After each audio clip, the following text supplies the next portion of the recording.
अथ प्राधानिकम रहस्यम। ओम। सप्तशती के इन तीनों रहस्यों के नारायण ऋषि अनुष्टुप छंद तथा महाकाली, महालक्ष्मी एवं महासरस्वती देवता हैं।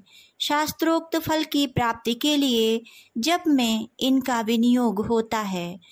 राजा बोले, भगवान, आपने चंडिका के अवतारों की कथा मुझसे कही। ब्राह्मण, अब इन अवतारों की प्रधान प्रकृति का निरूपण कीजिए।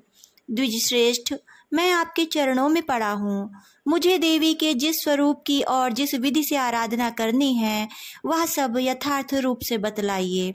ऋषि कहते हैं, राजन, यह रहस्य परम गोपनीय है, इसे किसी से कहने योग्य नहीं बतलाया गया है।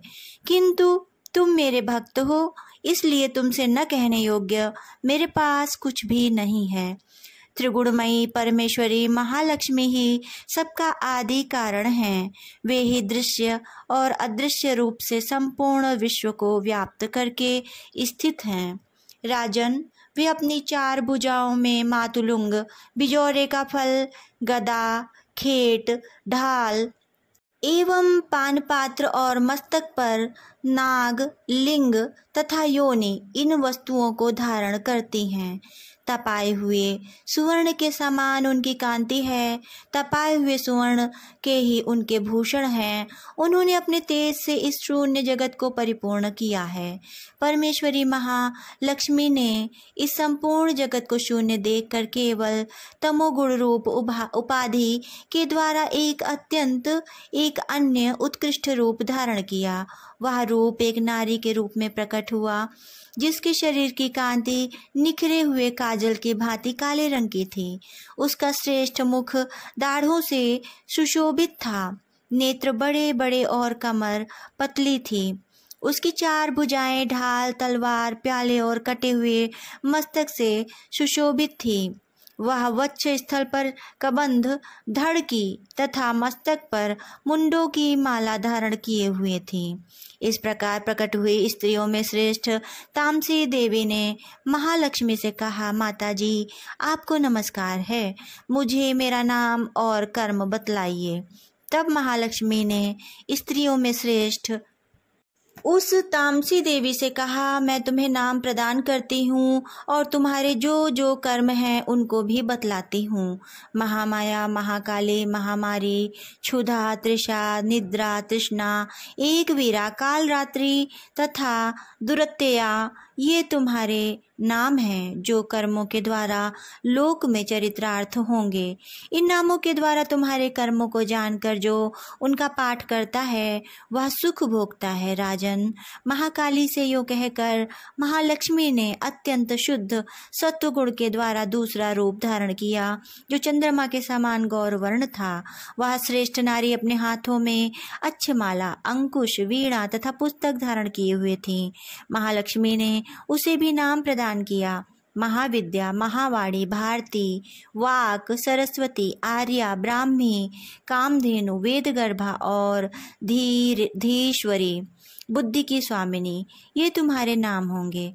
तदंतर महालक्ष्मी ने महाकाली और महासरस्वती से कहा, देवियों, तुम दोनों अपने अपने गुणों के योग्य स्त्री पुरुष के जोड़े उत्पन्न करो। उन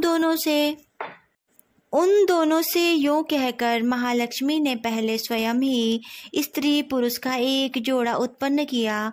वे दोनों हिरण्यगर्भ, निर्मल ज्ञान से संपन्न, सुंदर तथा कमल के आसन पर विराजमान थे। उनमें से एक स्त्री थी और दूसरा पुरुष। तत्पश्चात माता महालक्ष्मी ने पुरुष को ब्रह्मन, विधे, विरंची तथा धाता इस प्रकार संबोधित किया और स्त्री को श्री, पद्मा, कमला, लक्ष्मी इत्यादि नामों से पुकारा। इसके बाद महाकाली और महासरस्वती ने भी एक एक जोड़ा उत्पन्न किया। इनके भी रूप और नाम मैं तुम्हें बतलाता हूँ।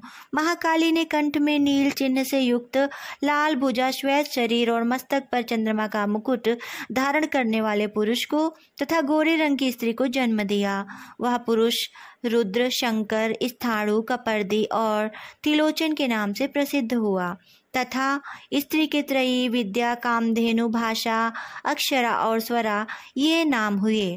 राजन, महासरस्वती ने गोरे रंग की स्त्री और श्याम रंग के पुरुष को प्रकट किया। उन दोनों के नाम भी मैं तुम्हें बतलाता हूँ। उनमें पुरुष के नाम विष्णु, कृष्ण, ऋषिकेश, वासुदेव और जनार्दन हुए तथा स्त्री उमा, गौरी, सती, चंडी, सुंदरी, सुभगा और शिवा इन नामों से प्रसिद्ध हुई। इस प्रकार तीनों युवतियां ही तत्काल पुरुष रूप को प्राप्त हुईं। इस बात को ज्ञान नेत्र वाले लोग ही समझ सकते हैं, दूसरे अज्ञानी जन इस रहस्य को नहीं जान सकते। राजन, महालक्ष्मी ने त्रयी विद्या रूपा सरस्वती को ब्रह्मा के लिए पत्नी रूप में समर्पित किया, रुद्र को वरदायिनी गौरी तथा भगवान वासुदेव को लक्ष्मी दे दी। इस प्रकार सरस्वती के साथ संयुक्त होकर ब्रह्मा जी ने ब्रह्मांड को उत्पन्न किया और परम पराक्रमी भगवान रुद्र ने गौरी के साथ मिलकर उसका भेदन किया। राजन, उस ब्रह्मांड में प्रधान महतत्व आदि कार्य समूह पंच महाभूतात्मक समस्त स्थावर जंगम रूप जगत की उत्पत्ति हुई। फिर लक्ष्मी के साथ भगवान विष्णु ने उस जगत का पालन पोषण किया और प्रलय काल में गौरी के साथ महेश्वर ने उस संपूर्ण जगत का संहार किया।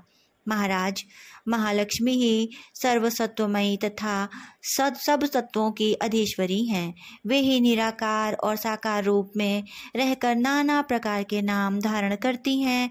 सगुणवाचक सत्य, ज्ञान, चित्त, महामाया आदि नामांतरों से इन महालक्ष्मी का निरूपण करना चाहिए।